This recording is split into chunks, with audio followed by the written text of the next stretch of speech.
This is the Cardiff Business School podcast. My name is Peter Wells, and I'm the host of the podcast series. And today, our very special guest is Dr. Robert Bowen. Welcome. Thank you. Frankly, we're lucky to have Robert here today. He always seems to be on the go. He's always busy. He's always doing things. He's only been here a couple of years, and yet it feels like he's done enough to have covered 10 years of work. His interests are many and varied. We can only explore a few of them today, but he's a really good example of a trend that is quite obvious within the school.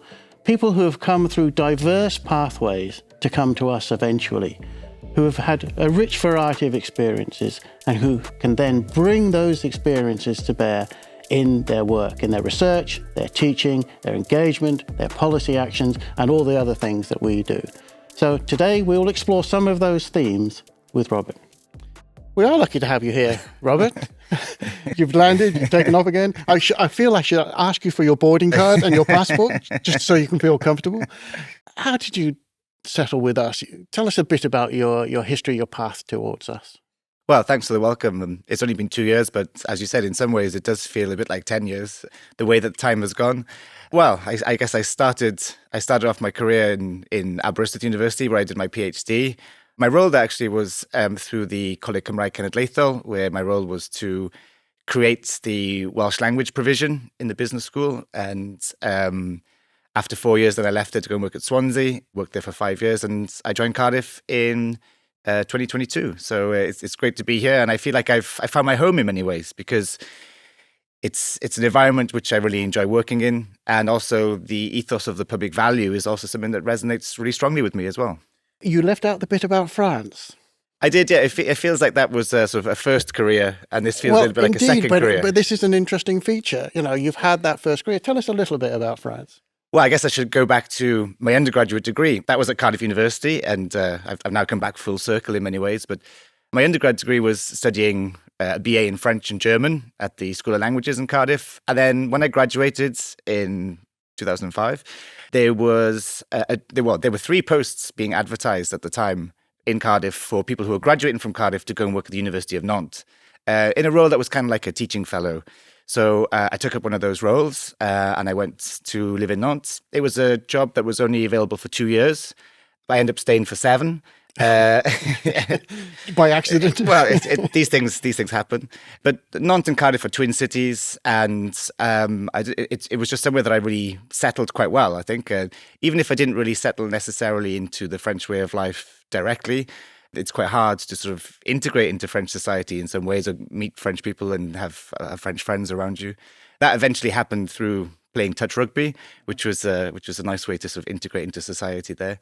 But yeah, after 7 years, then in my final year of living in Nantes, I did a master in international management, and then that led on to doing a PhD, which I did when I came back to Wales in Aberystwyth. But between that, I also had a brief stint working in marketing for the Scarlets, the rugby region. Oh, you've marketed for Scarlets. Well, yeah. A very fine rugby team.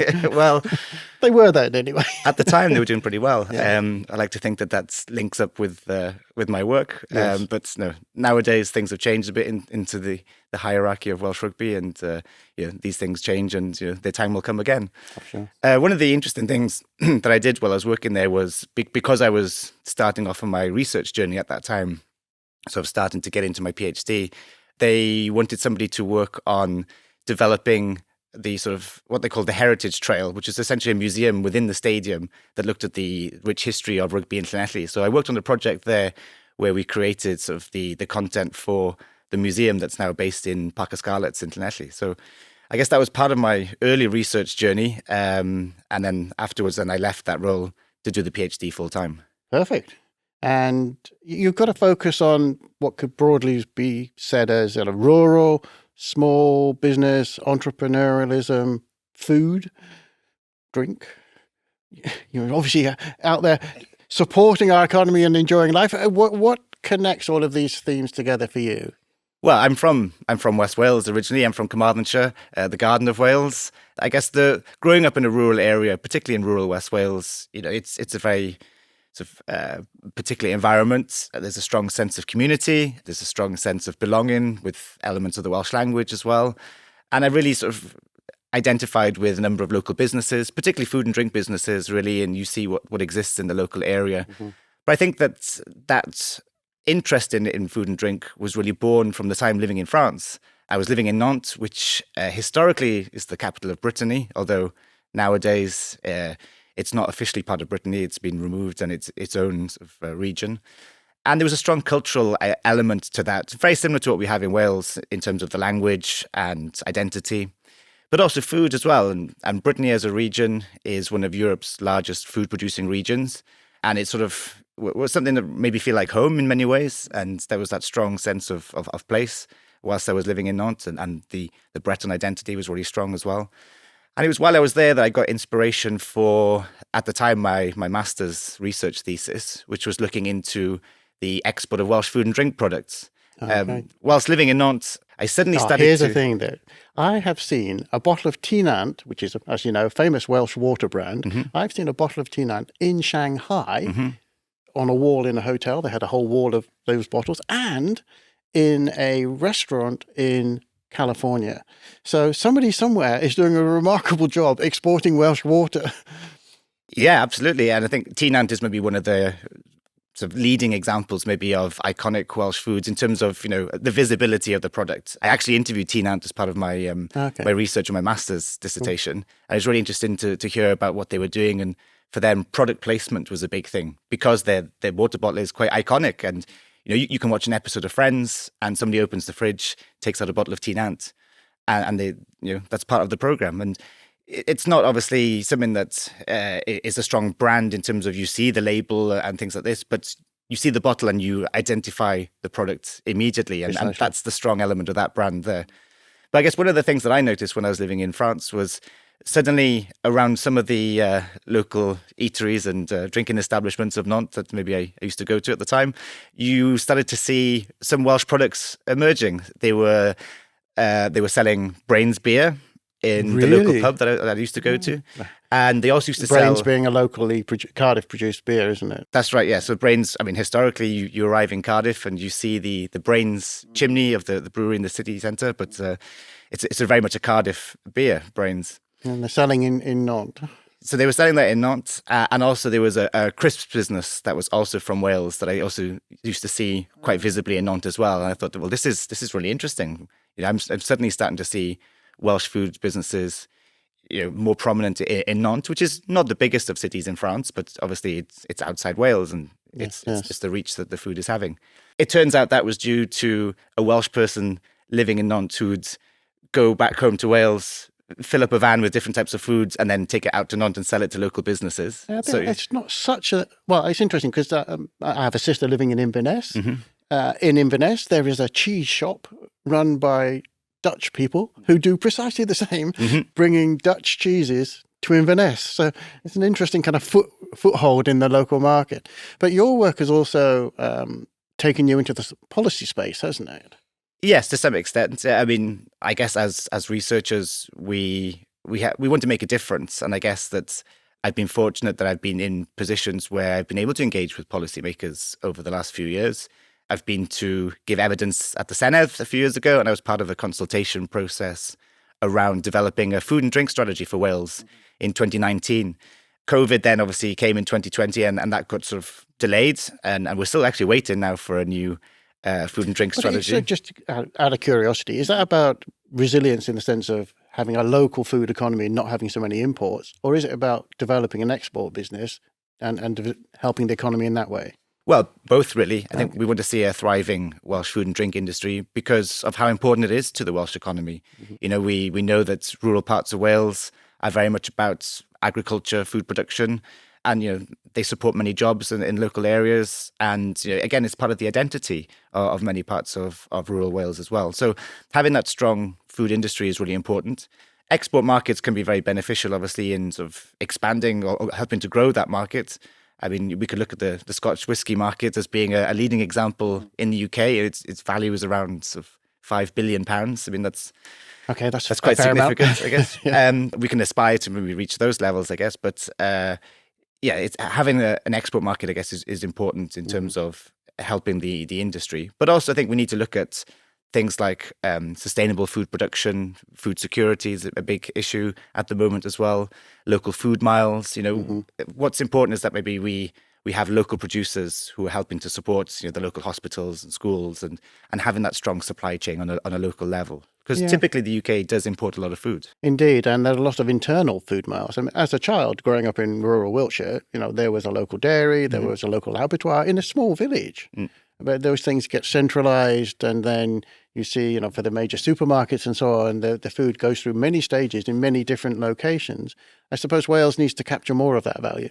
Yeah, absolutely. And I think that there's a desire for that to happen, and we are sort of seeing local food schemes happening. I think now we need to have a bit more of a joined-up approach. Okay. And I guess that's where maybe having a clear strategy in place would help develop that, because we have lots of really good producers who maybe can't sell to local businesses or supply people in the local area. And I guess we have some issues in Wales around food processing as well, because some of the food that's produced in Wales needs to leave Wales to be processed before it can then maybe return to Wales, which is a system that maybe doesn't make a lot of sense. A bit unfortunate, yes. Yeah. You've brought some things in to illustrate the many aspects of your work. I'm curious to see these assorted items. We have what looks like a bottle of... It's called Bright's Cola. It's a... Bright's Cola, plastic bottle of Bright's Cola. Pure white sea salt from Wales. This is a Welsh salt company. That's from Anglesey. That's right. In North Wales. And a rather cute little bag. Oh, no, this is a flag. It's a flag. This is the Breton flag. Oh, it's the Breton flag. I should know. So I guess these items, when I was asked to bring in different items, I guess these items really connected with me in terms of how my research pathway started, I guess. It was strongly influenced by elements of culture, the Breton culture, something which I discovered whilst living in France, and seeing how the culture was an important part of food products and food businesses in the local area. Food is deeply embedded in our cultural lives. That's right, yeah. And I guess the links between Brittany and Wales are particularly strong. And that's what led me into my PhD, was looking at the export potential for Welsh and Breton food and drink SMEs. Okay. And so having different examples, like, for example, the sea salt from Wales as a leading example of a Welsh business that's doing very well in export markets, but still a very, very small, local business based on Anglesey, a family business,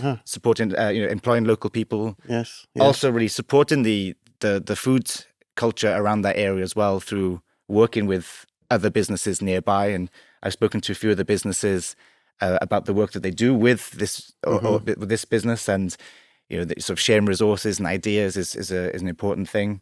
I think one thing that's interesting, and from an entrepreneurial perspective as well as an entrepreneurial academic, is how they look at salt not just as the product itself, but the potential to add value through the product by using it as an ingredient and partnering with other businesses in crisps, in chocolate. And salt famously used to be an extremely valuable commodity, didn't it? Yeah, that's right. Yeah. Yes. So, I mean, it's interesting to see how sort of small Welsh businesses are doing very well. And do you actually participate in terms of advising businesses? When you say research, are you simply learning from those businesses, or are you doing things to try to help those? Yeah, develop? Both. It's a conversation, I guess, really, and I guess giving back and sort of having an impact through the work is something that we're really keen to do as well. I do try and speak a lot to different types of businesses, and while it's obviously good for me in terms of my research and gathering data and understanding more about their experiences, then I often send a report back to them, talk with them about opportunities that they could have to help grow their business.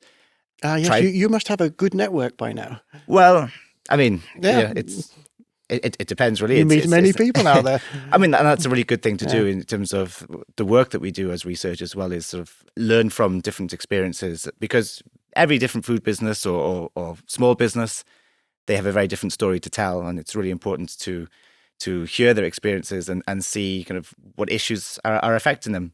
At the moment, I've been doing some research looking at the resilience of rural SMEs, and it's been really interesting to hear the stories of businesses over the last 4 or 5 years or so, because especially it's been with a very challenging time. The energy crisis alone has been enough of a challenge for many rural businesses. That's right. Yeah, I mean, it's a time when we're seeing sort of multifaceted challenges, really. There's been COVID, energy, cost of living, everything happening at once. And In terms of stories, I must ask you.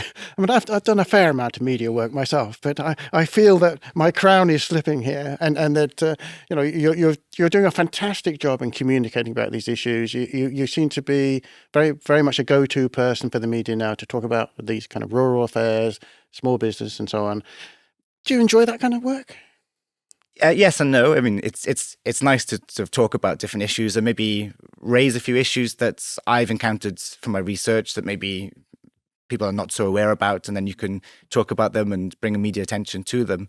But at the same time, it can be quite daunting because you sometimes are putting an opinion out there which people may not agree with. Speaking live on television can be quite challenging at times as well, and the more that you do it, the more relaxed that you become, and the more you know how to deal with the situation. But certainly, I think it's a really important part of what we do as academics as well, because we talk about how do we disseminate our work, and often it'll be purely through a journal article. But there are many other different ways in which we can get our research out there, and I think using the media can be an interesting way. And I've now got quite a good sort of relationship with people who work in the BBC, for example, who maybe come to me and ask me if I can comment on a particular situation or talk about the research that I'm doing. But they also sort of ask me as well, do you have any research that you want to get out there as well? And, right. It's important that the stories that we want to tell from our research are told. Yes, indeed. And I've always thought it's a key part of our public value. I mean, ironically enough, that's one of the ways that we contribute to society. Well, Robert, thank you very much. It's been a whirlwind tour of your life. I'm really, really grateful. Thank you very much. This has been the Cardiff Business School podcast on the power of public value. We've been talking to Dr. Robert Bowen about his many and varied interests in rural business, the food sector, his journeys through France, and many other aspects of his work, which all combine together to present a very powerful message on public value and the work that we do within Cardiff Business School. Thank you very much.